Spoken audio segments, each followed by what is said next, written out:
बहुत जगह जगह और कोई गद्दारी लोग करते हैं, मुसलमानों के भर देते हैं, फिर भी मुसलमान भटक जाते हैं, तो दुश्मनाई नहीं इधर से बढ़ता है और कुछ नहीं। देखिए, मुस्लिम महिलाएं हाथों में पूजा की थाली है लेकर वो इस वक्त भगवान श्री राम की आरती उतार रहे हैं। कुछ और लोग भी हैं, मौनी हमारे साथ हैं, हाथों में घंटी लिए हैं और जालीदार टोपी भी है। अटपटा नहीं लग रहा है क्योंकि बहुत से लोगों को ये तस्वीरें रास नहीं आएंगी। सर, किसी को रास आए ना आए, हमको रास आ रही। हमारे जो पुराने उसमें जाएंगे तो हम लोग भी कहीं ना कहीं से विदेश से तो आए नहीं है, ना इराक से ना ईरान से, हम तो यही भारत के वासी हैं। कहीं ना कहीं हमारे पूर्वज भी जो है यही के होंगे, तो हमको क्यों उलाएगा। वक्त बिल भी पास हुआ है, भगवान का शुक्रिया कर रहे हैं क्या? बहुत बहुत भगवान का शुक्रिया है कि जो वक्त बिल पास हुई है। इससे खाली जितने भू माफिया उनको डर है, बाकी हम लोग को डर नहीं है। आप लोग को डरने की जरूरत कोई डर नहीं है। लेकिन कुछ लोग माहौल बनाने की कोशिश कर रहे हैं कि मुसलमानों से सब कुछ छीना जा रहा है। जो ऐसी कोई बात नहीं है। जिसने वक्त बिल को जो है नहीं पढ़ा है वो डर रहे हैं, जिसने वक्त बिल को नहीं पढ़ा है वो डर रहे हैं। हम भू माफिया है नहीं, हम तो यही कराने वाले हैं। ये भू माफियों का ही डर लग रहा है। माफियाओं को डरने की जरूरत है क्योंकि आम जो लोग हैं उनको डरने की जरूरत नहीं है। कुछ और महिलाएं हैं, हम उनसे भी बात करेंगे। आपका नाम जानना चाहेंगे? नगीना। नगीना, ये बताइए कि किस तरीके से ये आप आरती उतार रही हैं। लोगों को, बहुत से लोगों को ये बात अच्छी नहीं लगेगी कि एक जो मुस्लिम महिला है वो भगवान श्री राम की आरती उतार रही है। हम लोग हर साल उतारते हैं, हर साल उतारेंगे और सब कुछ अच्छा हुआ है। आपके परिवार वाले ऐतराज नहीं जताते हैं? मोहल्ले वाले नहीं, मोहल्ले वाले ऐतराज कर, हमको जो करना है करेंगे। हम लोग हर साल करते आए हैं, करते रहेंगे। अच्छा, वक्त बिल भी पास हुआ है, क्या कहेंगी? भगवान का शुक्रिया करेंगे? हाँ, भगवान का लाख लाख शुक्र है। भगवान का शुक्रिया करते हैं कि हम लोग आरती करते हैं और सब कुछ ठीक हुआ है। बिल्कुल, तो ये वाराणसी की मुस्लिम महिलाएं हैं जो इस वक्त रामनवमी के मौके पर जो आरती है वो कर रही हैं और भगवान श्री राम को वक्त बिल के लिए कहीं ना कहीं उनका शुक्रिया अदा कर रही हैं, क्योंकि जिस तरीके से वक्त बिल के आड़ में जो भू माफियागिरी चल रही थी उसको खत्म करने का जो काम है वो मोदी सरकार ने किया है और इसके लिए जो मुस्लिम महिलाएं हैं वो बेहद खुश दिखाई पड़ रही हैं। रामनवमी के खास मौके पर वाराणसी में मुस्लिम महिलाओं की ओर से भगवान श्री राम की महाआरती उतारी गई। मन में क्या है, क्या विचार था कि आज भगवान राम की आप लोगों ने आरती उतारी और भगवान से क्या मांगा? चाहे भगवान है, चाहे अल्लाह है, दिल है साफ है तो सच इंसान मांगता है। चाहे हिंदू है, चाहे मुसलमान है, चाहे सिख है, चाहे कोई भी है, हर कोई रास्ते में जाता है तो इनको हाथ जोड़ता है। और चाहे हिंदू रहता है, मुसलमान मजार पर लोग जाते हैं तो हिंदू लोग जाते हैं तो हाथ जोड़ते हैं। खून एक है, बाक अलग तो खून है नहीं। लेकिन कुछ लोग विरोध करते हैं, कुछ लोग रामनवमी पर पत्थर बरसाते हैं, जो जुलूस जाता है उस पर पत्थर फेंकते हैं। लोग भूल करते हैं ना, लोग भूल करते हैं कि ये ना सोचते हैं कि दुनिया में रहना है तो अपना नमजी ना दिखाना चाहिए, मिलजुल के रहना चाहिए। क्योंकि आज हमारे छोटे बच्चे हैं, कल के बड़े बच्चे हो जाएंगे तो भी ऐसे करेंगे। अच्छा, ये चीज बताइए कि योगी जी मोदी जी के लिए क्या कहेंगी? क्या लगता है कि वो मुसलमानों के दुश्मन है क्या? क्योंकि कुछ उनकी जो तस्वीरें कुछ उसी तरीके से पेश की जाती हैं कि वो मुसलमानों के दुश्मन है। मुसलमानों के दुश्मन नहीं मोती हैं, सबके साथ करते हैं। इसमें भूल है, इसमें भूल है। बहुत जगह जगह और कोई गद्दारी लोग करते हैं, मुसलमानों के भर देते हैं, फिर भी मुसलमान भटक जाते हैं, तो दुश्मनाई नहीं इधर से बढ़ता है और कुछ नहीं। भ्रम फैलाने की कोशिश करते हैं। हाँ, भ्रम बनाए कोशिश करते हैं, मिलजुल के रहते हैं, कंधे से कंधे मिल के चले, सब बाल बच्चे भी सुधर जाएंगे। बाल बच्चे भी सुधर जाएंगे। अच्छा, ये बताइए कि मोदी जी ने वक्त बिल पास कर दिया, ट्रिपल तलाक खत्म किया, आप लोग को अच्छा लगता है कि नहीं लगता है? भाई, ट्रिपल तलाक ऐसे ही तलाक दे दिया जाता था, जो महिलाएं थी उनको जैसे तैसे गुजर करना पड़ता था।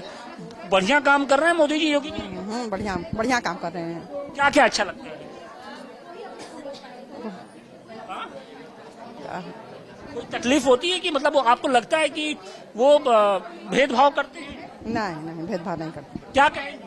ऐसा तो कुछ नहीं हम लोग को लगता है। ऐसे लगता है हम लोग के लिए बहुत मोदी जी औरतों के लिए बहुत सुविधा बना दिए हैं, जैसे हम लोग मानते हैं। जैसे लेकिन बहुत से लोग मुस्लिम जो समाज के लोग हैं वो कहते हैं कि नहीं, वो मस्जिदें छीन रहे हैं, कब्रिस्तानें छीन रहे हैं। सबको विचार को हम क्या कह सकते हैं, हम जो हमारे मन में है हम वो बोल रहे हैं। अब सबको लेकर तो हम नहीं चलेंगे ना। अब सबके दिल में क्या है क्या नहीं तो हम नहीं जानते हैं ना। लेकिन आपके दिल में क्या है? दोनों नेता तो हमारे दिल में तो बढ़िया है।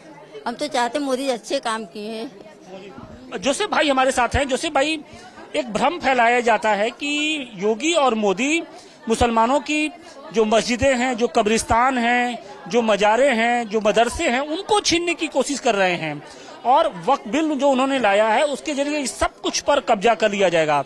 आपको क्या लगता है कि पिछले 10 साल का जो अनुभव रहा है, क्या वाकई मुसलमानों से छीना जा रहा है? ऐसा है कि ये चंद कठमुल्ले जो है ना, ये वक्त के नाम पर हिंदुस्तान के मुस्लिम समाज का हक जो है मार करके अपना बिजनेस धंधा बनाए थे। अब ये मोदी सरकार, योगी सरकार के दौर में जो है 10 साल से ये तीसरी कार्य है उनकी, इसमें जो है मुस्लिम समाज का हक मुस्लिम समाज को इनके द्वारा मिल रहा है और ये जो है इनके गले में अब अटक गया है ये चंद कठमुल्लों को। तो ये तो चिल्लाएंगे ही। मुस्लिम समाज इतने खुशहाल हैं कि मैं क्या बताऊं। मैं मिर्जापुर जिले से हूं, लेकिन मेरे यहाँ स्वयं जो है इतने खुशहाली है कि 99% मुस्लिम समाज के लोग खुश हैं। अगर ये हक अगर वक्त के नाम पर दलाली न किए होते तो आज मुस्लिम समाज के लोग गरीब न होते। ये मुस्लिम समाज का अगर कोई दुश्मन है तो स्वयं मुस्लिम समाज के चंद कठमुल्ले ही हैं और कोई नहीं है। तो जिस तरीके से ये पूरा प्रोपेगेंडा फैलाया जा रहा है, उसको लेकर क्या कहेंगे? क्योंकि अब तो रामनवमी पर भी जब शोभा यात्रा निकलती है तो पत्थर फेंके जाने लगे हैं। ये देश में ये किस तरीके का एक नया सिनेरियो है? ऐसा है कि जब मच्छर जब काटता है ना तो आप ताली पीटेंगे ना तो वो एक भी मारा नहीं जाएगा। उसके लिए अगर कोयल सुरगा देंगे ना तो पता नहीं चलता कि कहाँ गए। तो ये सब पता नहीं चलेगा, सब भाग जाएंगे। आज के ये मोदी सरकार के पहले कितनी दंगा फसादे होते थी, एक महीना दंगा फसाद कर्फ्यू ये है वो है। आज मोदी सरकार में तीसरी कार्य है, लेकिन कभी दंगा एक भी तो लोग बता दें या किसी मुस्लिम समाज का मस्जिद विध्वंस हो रहा है, ऐसी कोई बात नहीं है। मुस्लिम समाज के चंद कठमुल्ले स्वयं अतिक्रमणकारी हैं और को तो और पहले ही हो जाना थे, लेकिन ये कांग्रेस का देन था जो कि आज भी मुस्लिम समाज के लोग इनके ही देन से आज तकलीफ झेल। आज आप लोग रामनवमी के मौके पर पहुंचे हैं, भगवान राम की आरती भी उतार रहे हैं।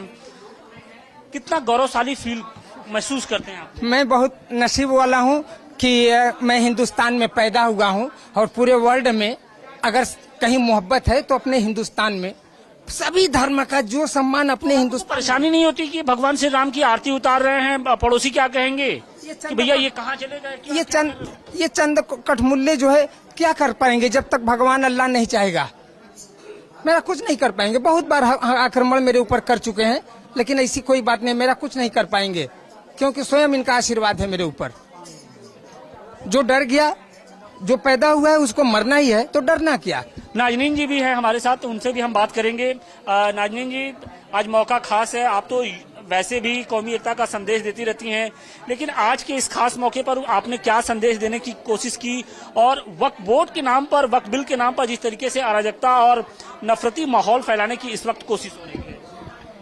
आज भगवान श्री राम के प्राकट्योत्सव दिवस पर हम सभी हिंदू मुस्लिम बहनों भाइयों ने मिलकर के भगवान श्री राम की आरती उतारी है, उनकी स्तुति गाई है और हम लोग खुशियां मना रहे हैं क्योंकि भगवान श्री राम को अपना पूर्वज मानते हैं। अपना पूर्वज, हम अपनी संस्कृति को नहीं बदल सकते। भले ही हम अपने धर्म को बदल लें, अपनी पूजा पद्धति को बदल लें, अपनी जाति को बदल लें, मगर अपने पूर्वजों को कैसे बदल सकते हैं? तो ये उन लोगों के लिए संदेश है जो धर्म के नाम पर, खास तौर पे भारत की संस्कृति के नाम पर बंटवारा करना चाहते हैं, जो पूजा पद्धतियों के नाम पे लोगों को लड़ाना चाहते हैं। कोई भी देश अपनी संस्कृति नहीं बदल सकता, चाहे वो उसमें भले ही कितने प्रकार के, कितने भी पंथ मजहब के लोग शामिल हो जाएं, मगर अपनी संस्कृति को नहीं बदल सकता। आरती करना हमारी संस्कृति का हिस्सा है, इसलिए हम भगवान श्री राम को अपना पूर्वज मानते हुए उनकी आरती कर रहे हैं। दूसरा, जो लोग अराजकता का माहौल फैला रहे हैं या जो लोग ये चुनौती दे रहे हैं, सरकार को चुनौती दे रहे हैं या वक्फ बिल संशोधन बिल को चुनौती दे रहे हैं, उनसे मेरा एक ही कहना है कि अपनी जो उनकी जो भू माफियागिरी थी वो बंद हो गई है।